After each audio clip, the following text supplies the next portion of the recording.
No, they were all asking me to. If you don't know someone in a coma, they have like 16 doctors that tell you the reasons why they're not going to survive, and I just wouldn't believe it. I was in a bad situation though. They said even if he lived, he was never going to be the same. But I couldn't imagine my life without him.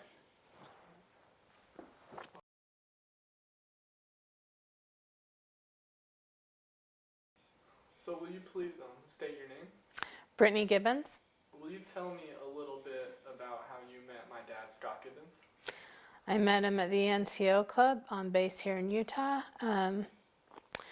We hit it off. He was the nicest guy there. We met, we dated for a year, and we're married about a year and 6 months into it. We had a fun marriage. We lived on base right where the planes took off, which was kind of hard. He went to Saudi Arabia 2 weeks into our marriage. That was hard. But he was fun to be with. He got me mountain biking. We had tons of fun. Hiking. He was a goer. Well, we had moved to Japan right after I'd gotten pregnant. You were born in Japan. I didn't have my parents around or anything. We brought you home 2 months into Japan to show everybody on a vacation, but your dad was extremely tired. At Christmas of '97, you were about 9 months. I brought you home to see my family for Christmas, just a short trip.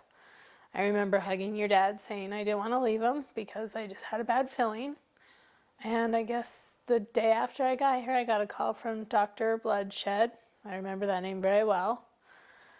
Called me in the middle of the night and said, something's happened to your dad. He's had an aneurysm and we're going to fly him to Tripler. We need you to fly to Tripler and he'll probably die in flight. We were flying to Tripler, which is a hospital in Hawaii. So as you can imagine, everybody on that flight was happy. And I was just scared to death. And the lady was mad at me for being ornery. And I told her what happened, that I wasn't going to see my husband alive. And she's like, I'm so sorry. And then we finally get there and I get to the hospital after a 7-hour flight. And your dad had made it, so I got excited.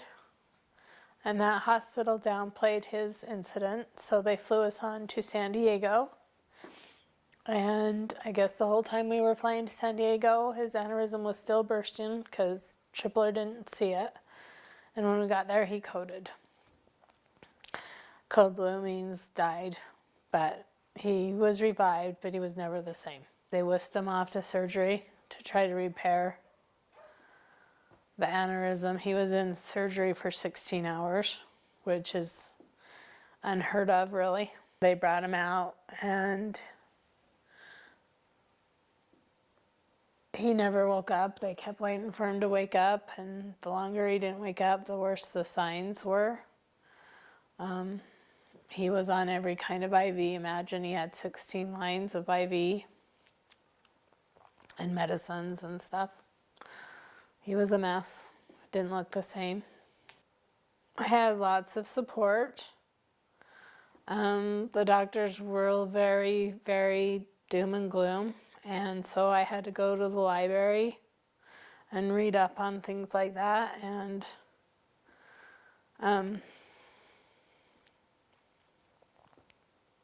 my baby was 9 months and I was losing my husband. I just couldn't think of any alternative.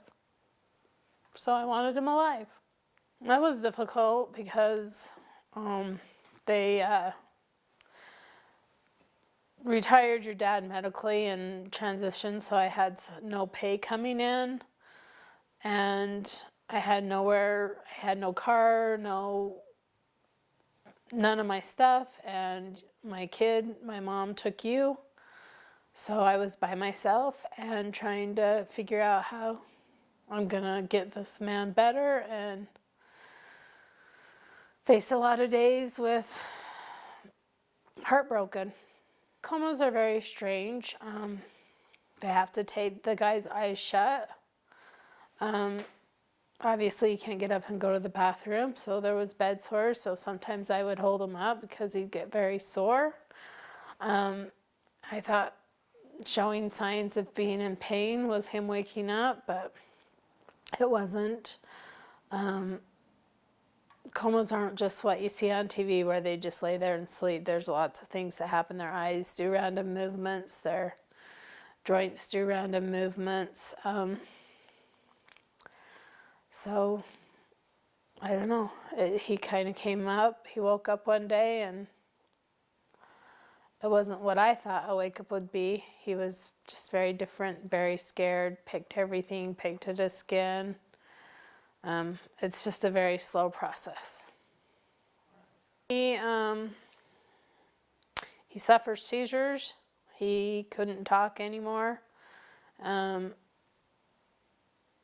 After a year or so, he started to talk a little, but not a lot. His voice was totally gone because he was on life support for so long that the tracheotomy took his vocal cords.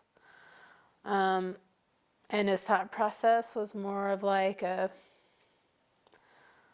an 8-year-old. He had no short-term memory. He didn't remember me. He didn't remember you. That took a lot, about 5 years for him to remember us.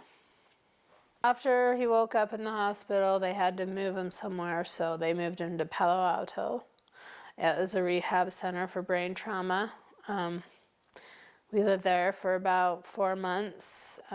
Again, I'm still just getting people to help me out because I haven't received payment or anything. Because they medically retired him, we had to get someone to help us get payment so that I could stay with him.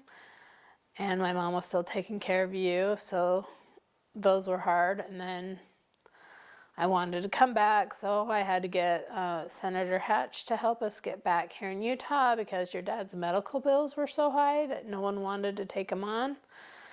And we finally got Hatch involved, and he got us so your dad could come stay at the VA. He couldn't live at home yet.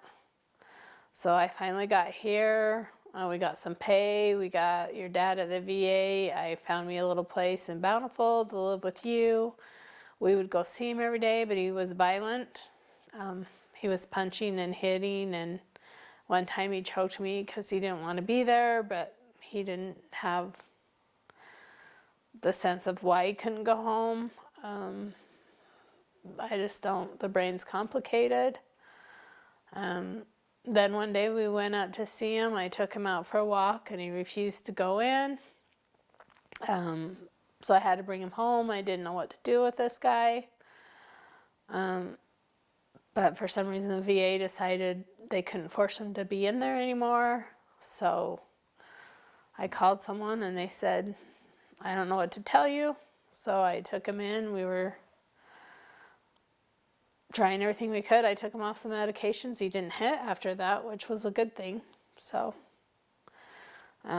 he mellowed out and things they were difficult, but I'd try to live a normal life. I took him one time to the mall with you and strobe lights, he'd get a seizure.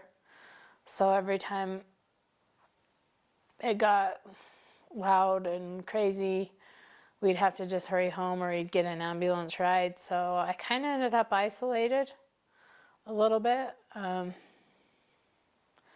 There just wasn't much I could do because your dad couldn't be by himself, and taking him places always ran the risk of seizures, and he couldn't hold a conversation and he had a hard time eating, so you didn't want him choking anywhere.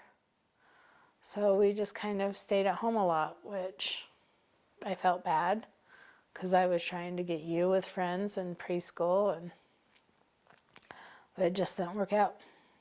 Well, I think I was pretty young, and this all happened, it started when I was 25, and at 35 I felt like my kid's getting older, I want to be able to go camping, I want to be able to go do things, and it just, your dad just needed to be taken care of by a hospital, and I just wanted to not be home all the time. I wanted to go to work again because I wasn't able to work, and I enjoy the job I did, so I wanted to get back into it. So after years of trying, I gave up, I guess, and I learned that life is long and it is very hard to take care of someone 24/7. And I don't know if age makes a difference, but I really wanted to change my life. I was sad, but I didn't want to live at home anymore, be at home all the time. I wanted to do things and be free to do things and take you places and stuff like that. So now that you know kind of what my mom went through and how great a woman she was to get through that, I kind of want to shed some light on what happened after they got divorced to my dad, because I thankfully got to see him for 15 years after. Every summer I went to Iowa for really good 2 weeks and I enjoyed it. So I just kind of wanted to say that my dad had a really good life there. He lived with his mom and dad. He loved them. My brother was also out there, so he got to see him a lot, got to see my brother grow up. He got to see my brothers have his 2 beautiful grandchildren. Well, my brother's children, but they were his grandchildren, so he got to be a grandpa. And just every time he'd see them, his face would light up, and he just loved being with them. He'd collar every time they demand it, and they demanded it a lot. Trust me, when I go there, they always want to collar. They're Lily and Brody. They're 2 cute little kids, and my dad loved them greatly. I love my dad greatly. I just want to say that I'm thankful I got to spend the 20 years I did with him. It's kind of longer than the doctors expected, and I'm thankful for every second I got to spend with him. On November 28th, he sadly passed away the day after Thanksgiving, which he got to spend with his loving grandchildren and his loving parents. And he was with family when he passed away. He passed away peacefully from another aneurysm. But yeah, that's kind of, he lived a great life. He got to visit the world while he was in the Army before his accident. He got to meet a beautiful woman and my mom.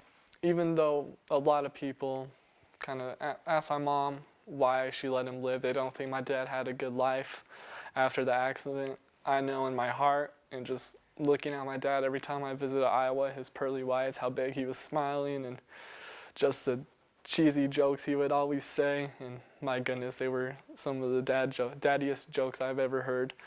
But I know he really did love life, and my mom did the right thing by keeping it alive, and I'm thankful for her and for every second I got to spend with my dad. I love you, Dad.